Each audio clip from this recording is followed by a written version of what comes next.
নমস্কাৰ শ্ৰদ্ধা শিক্ষাগুৰুসকল। আজিৰ ভিডিঅ'টো হ'ল CDC প্ৰগ্ৰামৰ ওপৰত। CDC মানে comprehensive development of children for ক শ্ৰেণীৰ বাবে যিটো প্ৰগ্ৰাম হ'বলৈ গৈ আছে, যাক আমি শৈক্ষিক মেলা বুলি কওঁ, সেই প্ৰগ্ৰামৰ ওপৰত। আপোনালোকে জানে যিহেতু যোৱাবাৰো আমি এই শৈক্ষিক মেলাখন অনুষ্ঠিত কৰিছিলোঁ প্ৰতিখন স্কুলতে, গতিকে এই প্ৰগ্ৰামৰ মেইন যিটো বয়সৰ টাৰ্গেট বয়সটো হ'ল 5 পৰা 6 বছৰ বয়সৰ যিমান ল'ৰা ছোৱালী আছে তেখেতসকল, মানে যিসকলে অহা একাডেমিক ইয়াৰত ক্লাছ 1 লৈকে গৈ পাব, ক্লাছ 1ৰ ল'ৰা ছোৱালী হ'বগৈ। গতিকে সেই ল'ৰা ছোৱালীৰ সৰ্বাংগীন বিকাশটো হৈছেনে নাই, হলিষ্টিক ডেভেলপমেণ্টখিনি হৈছেনে নাই, সেইটোৰে এটা পৰীক্ষা কৰাৰ এটা নমুনা। আমি যিহেতু জানো যে ক শ্ৰেণীৰ ল'ৰা ছোৱালীসকলক আমি এখন শ্ৰেণী কোঠাৰ ভিতৰত পৰীক্ষা লোৱাৰ কোনো নিয়ম নাই। গতিকে আমি পৰীক্ষা ল'ব লাগিব, আৰু এই পৰীক্ষাটো এটা মেলা আকাৰে ল'ব দিছে, য'ত আমি ল'ৰা ছোৱালী সকলোখিনি কাম আমি তেখেতসকলৰ দ্বাৰা কৰাব পাৰিম, বা তেখেতসকলক আমি এক্টিভলি পাৰ্টিচিপেশ্যন কৰাব পাৰিম এখন মানে মেলাৰ জৰিয়তে। তো সেইটোৰে এটা ধুনীয়া এটা পদক্ষেপ লৈছে, আৰু সেইটোৰে ওপৰত আজি আলোচনাখিনি। তো এই শৈক্ষিক মেলা, যাক এই বছৰ কি দিছে, CDC প্ৰগ্ৰাম বুলি কৈছে, কম্প্ৰিহেনচিভ ডেভেলপমেণ্ট অফ চিলড্ৰেন। গতিকে ক শ্ৰেণীৰ এই শৈক্ষিক মেলাখন অনুষ্ঠিত আমি যোৱাবাৰো কৰিছিলোঁ যিহেতু, গতিকে ইয়াত আমি জানো যে ইয়াত মুঠ 7টা কাউণ্টাৰ হয়, 7 নাম্বাৰ্ছ অফ কাউণ্টাৰ্ছ থাকে। তাৰে ভিতৰত প্ৰথম যিখন কাউণ্টাৰ, সেইখন হ'ল আমাৰ ৰেজিষ্ট্ৰেশ্যন কাউণ্টাৰ, যাক পঞ্জীয়ন কাউণ্টাৰ বুলি কোৱা হয়। গতিকে সেই পঞ্জীয়ন কাউণ্টাৰত এজন শিক্ষক বহিব লাগে, নিয়মমতে এজন শিক্ষক বহিব, আৰু এই শিক্ষকজনৰ লগত এই তথ্য কাৰ্ড যিটো আছে, তথ্য কাৰ্ড যিটো ষ্টুডেণ্টৰ ৰেকৰ্ডখিনি থাকে, আৰু ধাৰণা কাৰ্ড যিটো অভিভাৱকৰ লগত থাকে, এই দুখন কাৰ্ড লৈ এজন শিক্ষক বহিব লাগে ফাৰ্ষ্ট কাউণ্টাৰত। ঠিক আছে, ইয়াত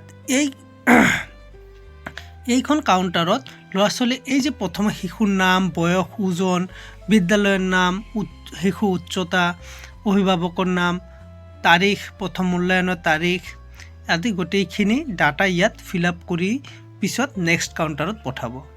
আপোনালোকক জনাই থওঁ যে এই শৈক্ষিক মেলাখন বছৰত আমি এবাৰ অনুষ্ঠিত কৰিলে নহয়, এইটো আমি দুবাৰহে কৰিব লাগে। গতিকে এতিয়া এটা হ'ব, আৰু এমাহ কিবা 2 মাহ পিছত আকৌ এইটো অনুষ্ঠিত কৰাৰ কাৰণে নিৰ্দেশনা দিয়ে, যিটো হয়তো সম্ভৱতঃ ফেব্ৰুৱাৰী মাহত হ'বগৈ। গতিকে এই প্ৰথম মূল্যায়নৰ কিমান তাৰিখ সেইটো দিব লাগিব, দি পেলাই দ্বিতীয় কাউণ্টাৰত যাব দিব। দ্বিতীয় কাউণ্টাৰত ল'ৰা বা ছোৱালীক অভিভাৱকে লৈ যাব, আৰু তাত কি হ'ব, শাৰীৰিক বিকাশৰ ওপৰত তেখেতৰ টেষ্টবিলাক হ'ব। আপোনালোকক ইয়াতে জনাই থওঁ যে এই যে যিকেইটা 7টা কাউণ্টাৰ আছে, আৰু প্ৰতিখন কাউণ্টাৰ বা এই শৈক্ষিক মেলাৰ মূল টাৰ্গেট হ'ল যে ইয়াত 10 নাম্বাৰ্ছ অফ স্কিলছৰ টেষ্ট হ'ব, মানে 10টা দক্ষতাৰ ওপৰত টেষ্ট হ'ব ল'ৰা ছোৱালীৰ, আৰু প্ৰতিটো টেষ্টত 5টাকৈ লেভেল থাকিব। ঠিক আছে, লেভেল 1, লেভেল 2, লেভেল 3, লেভেল 4, আৰু এটা হ'ল প্ৰাৰম্ভিক স্তৰ। ঠিক আছে, যাক লেভেলক স্তৰ বুলি কোৱা হৈছে। গতিকে এইকেইটা আপোনাৰ লেভেল থাকিব, আৰু এই 10টা আপোনাৰ স্কিলৰ টেষ্ট থাকিব, যাৰ কাৰণে এটা এক্সাম্পল আপুনি ল'ব পাৰে যে ফিজিকেল ডেভেলপমেণ্টত কি হৈছে, 2টা ভাগ আছে। কি এটা হ'ল আপোনাৰ ফাইন মটৰ স্কিল, আৰু এখন হৈ গ'ল আপোনাৰ গ্ৰছ মটৰ স্কিল। সেইধৰণে আপোনাৰ কগনেটিভ ডেভেলপমেণ্টৰো আছে, লেংগুৱেজ ডেভেলপমেণ্টৰো আছে। এই গোটেইখিনি তথ্য আপোনালোকে এই তথ্য কাৰ্ডতে পাই যাব। গতিকে কি হ'ব, 2nd নাম্বাৰ কাউণ্টাৰত শাৰীৰিক বিকাশ, ফিজিকেল ডেভেলপমেণ্টৰ ওপৰত হ'ব, আৰু তৃতীয় কাউণ্টাৰত এইটো অলপ আগা পিছাকৈ হ'ব পাৰে, তৃতীয় কাউণ্টাৰত আপোনাৰ লেংগুৱেজ ডেভেলপমেণ্ট বা কগনেটিভ ডেভেলপমেণ্ট হৈ যাব। এই ধৰণে আপোনাৰ লাষ্টত পিছত আহি যাব ছ'চিঅ' ইম'শ্যনেল যিটো ডেভেলপমেণ্ট আছে, সামাজিক আৱেগিক বিকাশ। ইয়াৰ পিছত আপোনাৰ হৈ গ'ল প্ৰাক সাংখ্যিকতা ধাৰণা, প্ৰি নাম্বাৰ কনচেপ্টৰ ওপৰত যিখিনি আছে সেইটো, হয়নে এই ধৰণে আহি যাব আমাৰ এটা এটাকৈ কাউণ্টাৰ আহি যাব গতিকে প্ৰথম কাউণ্টাৰৰ কামখিনি আপোনালোকৰ লগত আলোচনা কৰা হ'ল এতিয়া আহিছোঁ আমি দ্বিতীয় নম্বৰ কাউণ্টাৰত দ্বিতীয় নম্বৰ কাউণ্টাৰত কি হ'ব প্ৰথমতে আপোনাৰ ইয়াত চাব স্থূল পেশীৰ বিকাশ বুলি কৈছে স্থূল পেশীৰ বিকাশটো হ'ল আপোনাৰ কোনটো গ্ৰছ মটৰ স্কিল ইয়াত আপুনি প্ৰথমতে কৰি দেখাব লাগিব এটা নমুনা কৰি দেখুৱাব ল'ৰা বা ছোৱালীক ঠিক আছে যে কি ধৰণে কৰিব লাগে আৰু যেতিয়া আপুনি প্ৰশ্নটো কৰিব প্ৰশ্নটো কৰাৰ পিছত আপুনি প্ৰাৰম্ভিকৰ পৰা আৰম্ভ কৰিব নোৱাৰিব আপুনি আৰম্ভ কৰিব লাগিব স্তৰ 1ত মানে লেভেল 1ৰ পৰা আৰম্ভ কৰিব লাগিব গতিকে আপুনি ফিজিকেল ডেভেলপমেণ্টত প্ৰথমতে আপুনি যেতিয়া এজন ল'ৰা বা ছোৱালী যাব তেতিয়া আপুনি ক'ব লাগিব যে একেখন ঠাইতে জুপিয়াব দিব লাগিব ঠিক আছে একেখন ঠাইত যেতিয়া ই জুপিয়াব পাৰিলে তেনেহ'লে আপুনি তলত যিটো 1 আছে মানে এইটো ফাৰ্ষ্ট প্ৰথম ইভালুৱেশ্যনৰ কাৰণে মানে ফাৰ্ষ্ট আপুনি যেতিয়া পৰীক্ষা লৈ আছে সেইটো ইয়াৰ পিছত এমাহ বা 2 মাহ পিছত যিটো হ'ব এইটো 2 নম্বৰত দিব লাগে এতিয়া ধৰক এজন ল'ৰা বা ছোৱালীক আপুনি কৰিব দিলে স্তৰ 1ৰ কামখিনি সি কৰিব পাৰিলে স্তৰ 2ৰ খিনিও কৰিব পাৰিলে স্তৰ 3 খিনিও কৰিব পাৰিলে আৰু স্তৰ 4ৰ খিনিও কৰিব পাৰিলে 4ৰ খিনিও কৰিব পাৰিলে গতিকে ইয়াতকৈ ওপৰত যেহেতু স্তৰ নাই গতিকে আপুনি সেই স্তৰ 4ত অকল ৰাইট ক্লিক কৰি দিলেও হৈ যাব তলত যেটো 1 আছে ইয়াত ক্লিক কৰি দিলেও হৈ যাব আৰু যদি কোনো ল'ৰা বা ছোৱালী একোই কৰিব নোৱাৰে আপুনি যেহেতু স্তৰ 1ৰ পৰা আৰম্ভ কৰিলে একেখন ঠাইতে 3বাৰ জপিয়াব ক'লে সি কৰিব নোৱাৰিলে তেনেহ'লে প্ৰাৰম্ভিক স্তৰৰ হৈ গ'ল গতিকে প্ৰাৰম্ভিক স্তৰৰ 1ত টিপি দিব যদি আপুনি প্ৰথমবাৰ মূল্যায়ন কৰি আছে ইয়াৰ পিছত এমাহ বা 2 মাহ পিছত যেতিয়া আকৌ কৰিব তেতিয়া নাম্বাৰ 2ত কৰি দিব আৰু নিশ্চয় তেতিয়া কোনো ল'ৰা বা ছোৱালীৰ ডেভেলপমেণ্টখিনি হ'বগৈ ইয়াৰ পিছত আহিব তলপিনে ইয়াত চাব সূক্ষ্ম পেশীৰ বিকাশৰ বাবে কিছু নিৰ্দেশনা দিয়া আছে ক্ৰমিক নং 2ৰ বাবে নিৰ্দেশনা এই ক্ৰমিক নং 2ৰ বাবে নিৰ্দেশনাটো কি দিছে ইয়াত চাব তলত প্ৰথম মূল্যায়নৰ বাবে ব্যৱহাৰ কৰিব আৰু দ্বিতীয় মূল্যায়নৰ বাবে ব্যৱহাৰ কৰিব দুখন ছবি দিয়া আছে ঘৰৰ ছবি গতিকে এইটো কালাৰ কৰিব লাগে আৰু এই কালাৰটো কৰিব ল'ৰা বা ছোৱালীয়ে গতিকে যিজন মেম্বাৰ বা সদস্য এই কাউণ্টাৰ নাম্বাৰ 2ত বহিব তেখেতৰ লগত এই কালাৰ পেন্সিল থাকিব লাগিব ঠিক আছে তো এই ল'ৰা বা ছোৱালীয়ে এই ঘৰখন কালাৰ কৰিব ঠিক আছে এই কালাৰ কৰাৰ ওপৰত ভিত্তি কৰি আপুনি কি কৰিব ইয়াৰ স্তৰটো এই 5টা স্তৰৰ ভিতৰত কোনটো স্তৰৰ ভিতৰত পৰিছে সেইটো আপুনি নিৰ্ধাৰণ কৰিব লাগিব আৰু টিক কৰি ৰাখিব লাগিব হৈ গ'ল এতিয়া আহিছোঁ আমি বোধ শক্তিৰ বিকাশ এইখিনিতে কৈ থওঁ কাউণ্টাৰত কোনে বহিব আপোনালোকে জানে সেইকাৰণে কোৱা নাই কাউণ্টাৰত গাৰ্জেনৰ পৰা বা SMCৰ সদস্যৰ পৰা মেম্বাৰসকলক আপুনি বহুৱাব পাৰে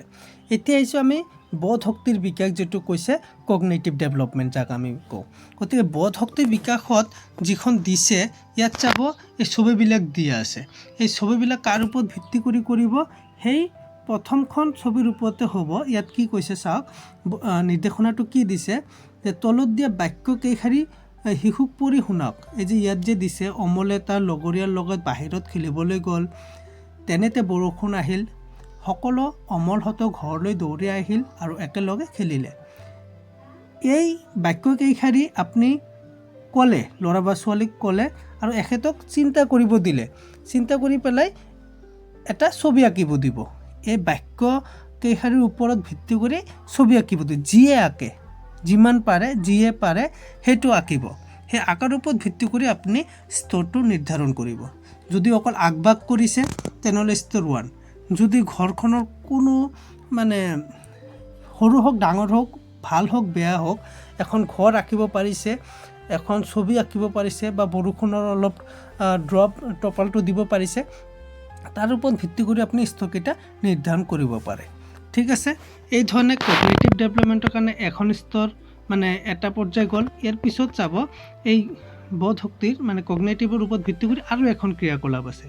মানে প্ৰতিখন ডেভেলপমেণ্টৰ ওপৰত দুখনকৈ ক্ৰিয়াকলাপ সেইকাৰণে 10টা দক্ষতাৰ কথা কৈছে মানে 10 নাম্বাৰছ অফ স্কিলছৰ কথা কৈছে ঠিক আছে মানে প্ৰতিখন কাউণ্টাৰত দুটা পৰ্যায়ত মানে পৰীক্ষাটো হ'ব ল'ৰা ছোৱালীৰ গতিকে ইয়াৰ পিছত দিছে যিখন সেইটো হ'ল যে ক্ৰম অনুসৰি সজাব লাগে হয়নে নিৰ্দেশনাবিলাক পঢ়িলে আপুনি গম পাব ক্ৰমত ভাবা কৈছে তলত স্তৰ অনুসৰি দিয়া চিত্ৰসমূহ শিশুক চাবলৈ দিয়ক আৰু ক্ৰমত সজাবলৈ কওক